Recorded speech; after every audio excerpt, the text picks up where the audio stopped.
You're about to waste $200 buying fruit trees, only to watch them die in their first winter. I know this because I've done it myself. Most videos tell you what to plant. Nobody tells you the one thing that matters more: how to keep them alive. Here's the truth nobody mentions. Soil insulates, but pots don't. Today, I'm showing you the 15 best fruit trees for small spaces, but more importantly, I'm sharing the container survival protocol that protects your investment and your back. 5 years ago, I bought a beautiful brown turkey fig tree for $50. The tag said, "Hardy to Zone 6, exactly where I live. I left it on my patio all winter, trusted that label completely. Spring came. My neighbor's fig sprouted beautiful leaves. Mine? Stone dead. The roots had turned to mush. That's when I learned the cold root rule. Soil in a pot gets 2 zones colder than the air around it. A Zone 6 tree in a container is only safe in Zone 8. I threw $50 out the window because I didn't know this one fact. Today, with these 15 trees, you'll know exactly how to avoid that mistake. This video is for those of us who don't have acres to dig, can't lift heavy pots anymore, and absolutely refuse to waste money. This isn't a survival guide. This is a thrive guide. We don't just want to get by, we want to enjoy ourselves. If you agree, comment "thrive" below, so I know I'm talking to the right people. The gate tree and the one that taught me my most expensive lesson is the dwarf fig. Here's the beautiful irony. Restricting the roots in a container actually makes the tree produce more fruit. Up to 150 figs per season from the single 10-gallon pot. Think about that. Fresh organic figs at the grocery store run about $8 to $10 per pound. A mature fig tree in a container can save you $150 to $200 every single year. Basic care is straightforward. These trees need 6 to 8 hours of direct sunlight daily. Water when the top 2 to 3 inches of soil feel dry. Feed with a balanced 10-10-10 fertilizer monthly during the growing season. Use a 10 to 15-gallon container with excellent drainage. Now here's the critical part, the thing I wish I'd known 5 years ago. The cold root rule applies here most of all. That label says Zone 6. In a pot, it's only safe in Zone 8. Always subtract 2 zones when you're buying for containers. If you can't move the tree indoors, wrap the pot with bubble wrap or foam insulation. Do this before the first freeze, not during it. And here's the mobility hack that'll save your back. Never ever place a 10-gallon pot directly on the ground. Set it on a plant caddy with wheels from day one. These cost $15 to $20 and they're worth every penny when that November storm hits at 9 p.m. Trust me on this one. One bonus tip. The Chicago Hardy variety is the most cold-tolerant fig available. It can survive in Zone 5 if you protect it properly. On to tree number 2, which is even easier. The Meyer lemon is the king of indoor citrus trees. This is a hybrid between a lemon and a mandarin orange, which makes it sweeter than regular lemons. One mature tree produces 20 to 30 fruits per year. That's $30 to $60 in savings annually. But the real benefit? Year-round fragrance in your home. Nothing else comes close. Care requirements are simple. These trees are sun-hungry. They need 8 to 10 hours of bright light daily, more than anything else on this list. Water when the top 3 to 5 inches of soil dry out.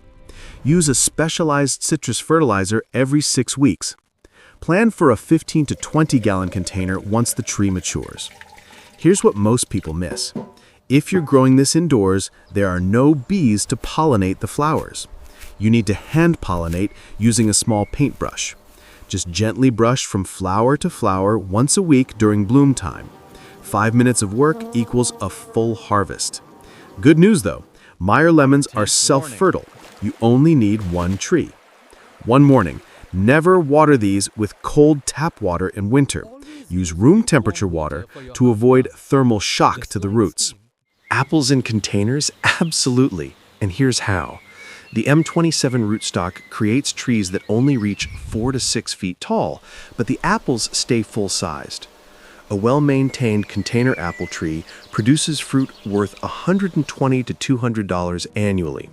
These trees need what we call chill hours, 600 to 800 hours below 45 degrees Fahrenheit. That means you cannot grow them indoors. They must experience real winter.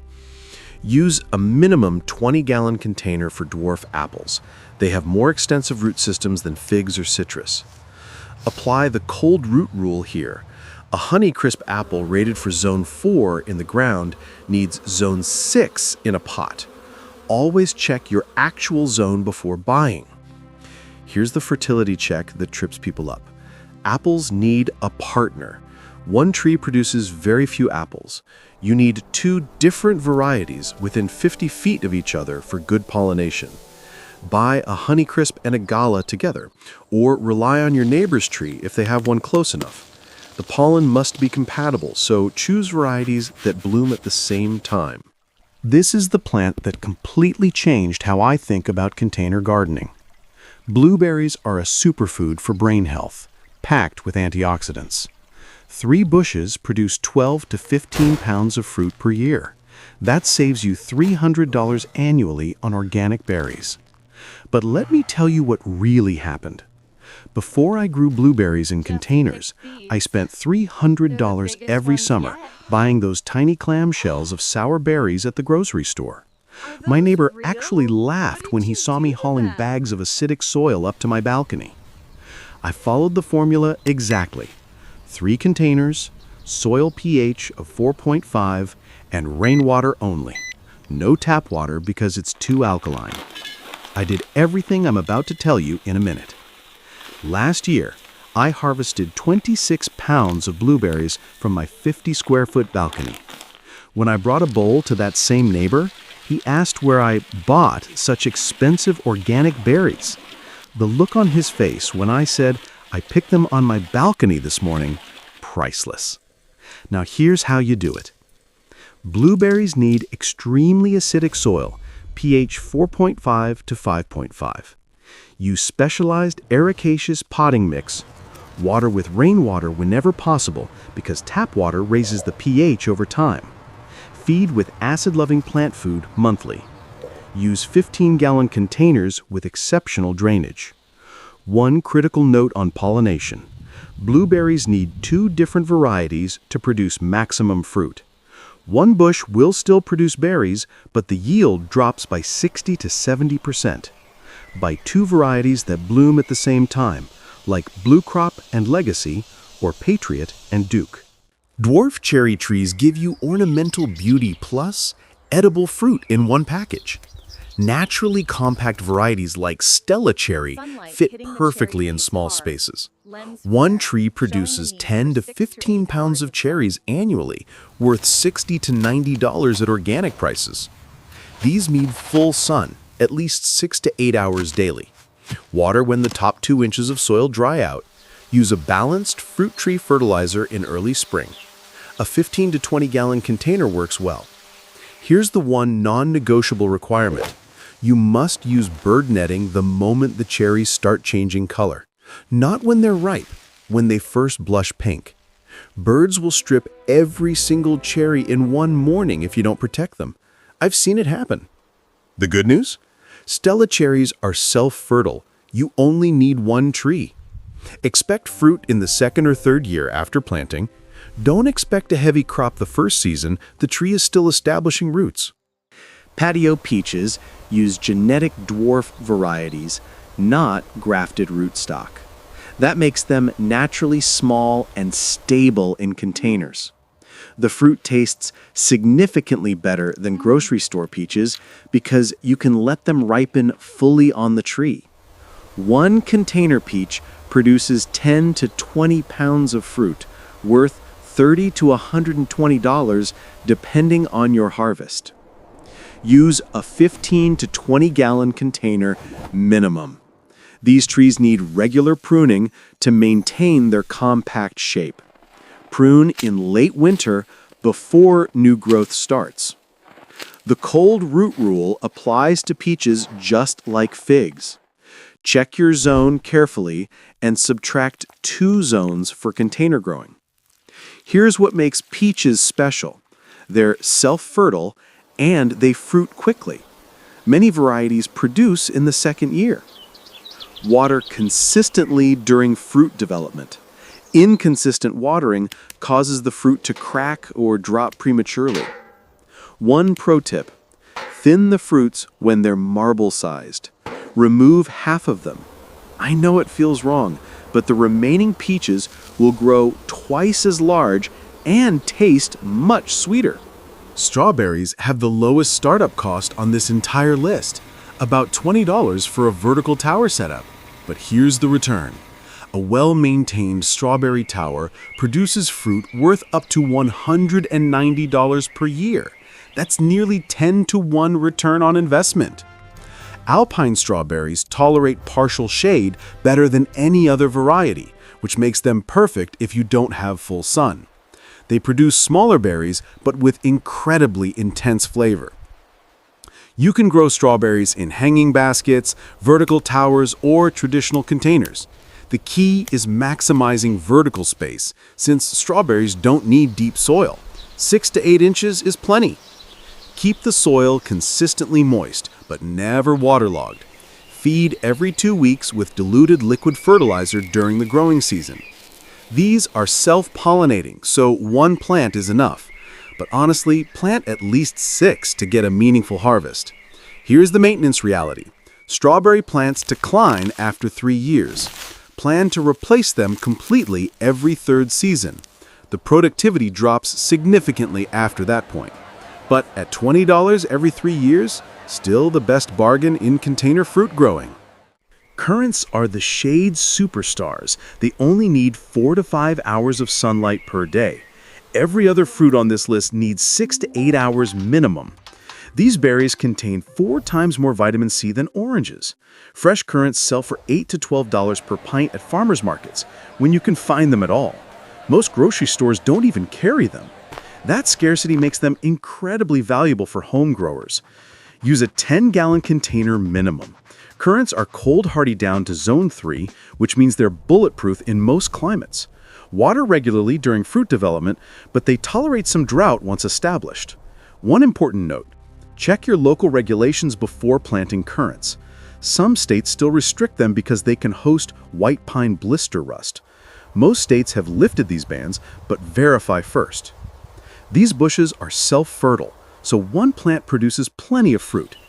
Expect your first harvest in the 2nd year. By year 3, you'll have more currants than you know what to do with. Dwarf pears tolerate partial shade better than apples or peaches.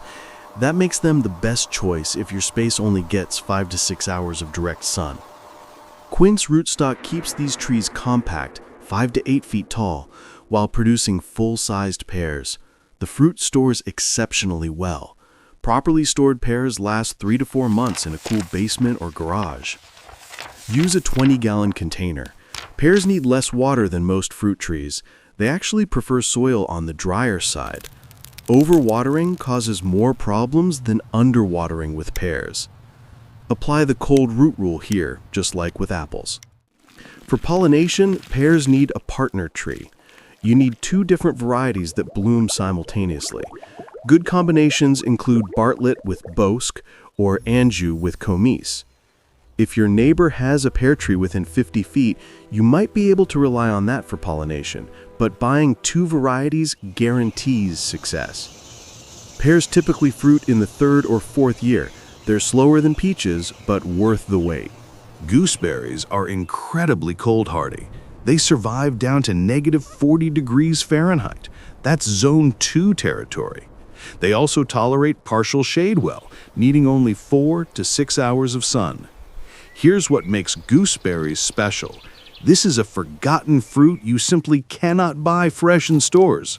They're too tart for most American tastes when raw, but they make phenomenal jam, pie filling, and sauce. The exclusivity factor is huge. Your neighbors cannot get these anywhere. Use a 10 to 15 gallon container. Gooseberries are low maintenance. They resist most pests and diseases naturally. Watered during dry spells, but they're fairly drought tolerant once established. One historical note: gooseberries were banned across much of the United States in the early 1900s because they can host white pine blister rust. Most states have lifted these bans, but a few still restrict them. Check your state regulations before ordering plants. These bushes are self-fertile. One plant is sufficient. Expect fruit in the second or third year. Wear gloves when harvesting. Most varieties have thorns, though some newer cultivars are thornless. This is the tree I want you to remember most, because this is the one fruit nobody can buy. Only growers get to taste it.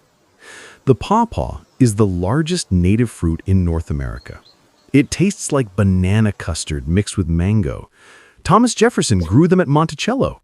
George Washington loved them so much, he had them served chilled for dessert.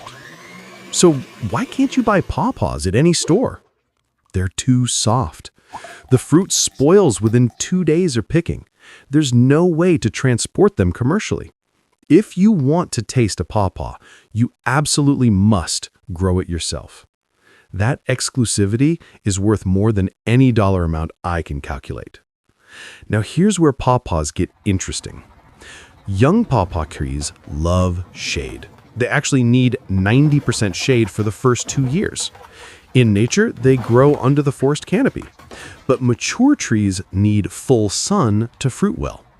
This makes them perfect for a covered patio initially, then you move them to a sunnier spot once they're established.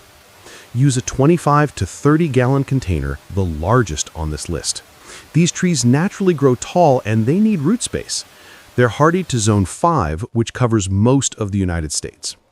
Here's the wild part about pollination. Pawpaws are pollinated by flies and beetles, not bees. The flowers actually smell like rotting meat to attract these insects.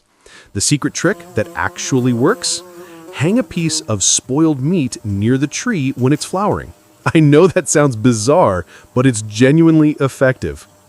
You need 2 different pawpaw varieties for cross-pollination. One tree produces almost nothing. Now for the patience requirement. Pawpaws take 4 to 5 years before they fruit. That's the longest wait on this list. But when that first fruit ripens and you taste something that literally does not exist in any store anywhere, you'll understand why people become obsessed with these trees. This is the fruit that makes you feel like you've discovered a secret the rest of the world doesn't know about. Elderberries are medicinal powerhouses. They boost immune function and fight cold and flu symptoms. One mature bush produces enough berries to make elderberry syrup worth over $100 if you bought it at the health food store. These plants grow incredibly fast. You'll harvest fruit in the second year, which is remarkable for a fruit-bearing plant. Use a 20-gallon container minimum. Elderberries grow large and vigorous. Plan for a bush 5 to 6 feet tall and wide. They need full sun and consistent moisture. Here's the critical safety warning. You must cook elderberries before consuming them. Raw elderberries contain compounds that cause nausea and digestive problems. Cooking neutralizes these completely. Make syrup, jam, or wine. Never eat them fresh off the bush. Elderberries are self-fertile but produce better with a partner plant. If you have space for 2 varieties, your harvest increases significantly. Dwarf mulberries are the most low-maintenance fruit on this entire list. They tolerate drought, they resist pests and diseases naturally, they need minimal fertilizer. If you're truly a lazy gardener, this is your tree. Fresh mulberries never appear in grocery stores because they're too delicate to ship. They have to be eaten within a day or 2 of harvest.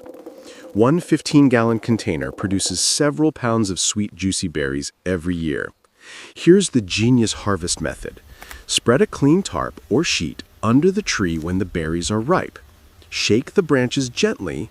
The ripe berries fall right onto your tarp. No picking required. Takes 5 minutes to harvest several pounds of fruit. These trees are self-fertile and extremely cold-hardy. They grow in zones 4 through 9, which covers nearly the entire continental United States. Expect fruit in the second or third year. Hardy kiwis are completely different from grocery store kiwis. These are small, smooth-skinned fruits you eat whole, no peeling required. They're sweeter than regular kiwis with a more intense flavor. These vines are cold-hardy down to -25 degrees Fahrenheit, Zone 4 territory. One mature vine produces 10 to 20 pounds of fruit annually. The fruit stores well for several weeks in the refrigerator. You need a very sturdy trellis or arbor because these vines grow aggressively. Use a 20 to 25-gallon container and expect the vine to spread 8 to 10 feet in every direction. Here's the pollination requirement that catches people off guard. Hardy kiwis need separate male and female plants. The ratio is 1 male vine for every 6 to 8 female vines. Only the female vines produce fruit. The male provides pollen. If you're only growing 1 or 2 vines, buy 1 male and 1 female. Check the label carefully when purchasing. Nurseries clearly mark which is which. Be patient with hardy kiwis. They take 3 to 5 years before fruiting begins. But once they start, they produce reliably for decades. These trees are as ornamental as they are productive. They bloom and fruit simultaneously, which means you get fragrant flowers and colorful fruit on the same tree year-round. A kumquat tree covered in bright orange fruits looks like living art in your home. Use 15 to 20-gallon containers for mature specimens. All citrus needs 8 to 10 hours of bright light daily. They're heavy feeders.